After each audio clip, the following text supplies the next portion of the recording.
Situation yava paBitBridge border post sezvozivikanwa nyika yose kuti panguva inoi zororo zvarasvika. Vamwe vari kubva South Africa, vamwe vachiendako zvezororo. Panguva inoita kuona kuti vakomana aiwa Revenue Authority companies vakomana veTax vanoziva vezimura aiwa takuchiona manje they are now working vigilantly kuti vachaje vanhu zvakanyanyisa. Sandapinda pamusoro pechaos iri kuitika paBitBridge border post. Inokuti subscribe like on the bell icon. Tinda panapa mucrime of Zimbabwe vanoposta this picture ramuri kuona iro unonyora vachiti the situation at the BitBridge border post yesterday around 11 p.m. saw a significant slowdown in the movement of buses.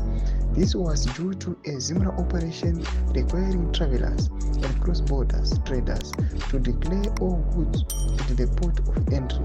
The operation covered items purchased abroad, personal belongings, and goods intended for commercial purposes.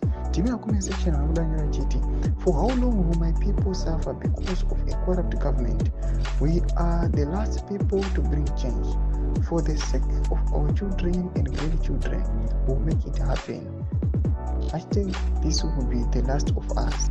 Mumwarupinda achiti this should have been enforced a long time ago, not Zimra officials accepting a 100 rand bribe and in Malaysia passes freely with the goods worth over 100,000 rands. Manobuda achiti the government is broke.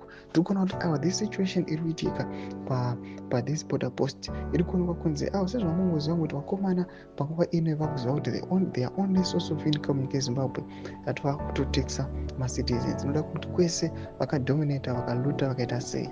Vanhu vatiri kuona vakomana vezimura paborder post vakutoziva kuti izvezvi mari iri panda kuti vanhu vakuenda kuzororo vatoteka another opportunity yekuti vakwanisa kutombozunza vanhu mari. Tudze mafungiro enyu muri kudii pamusoro pechiitiko ichi. Pinda comment section medu, so subscribe or like, so turn on the bell icon.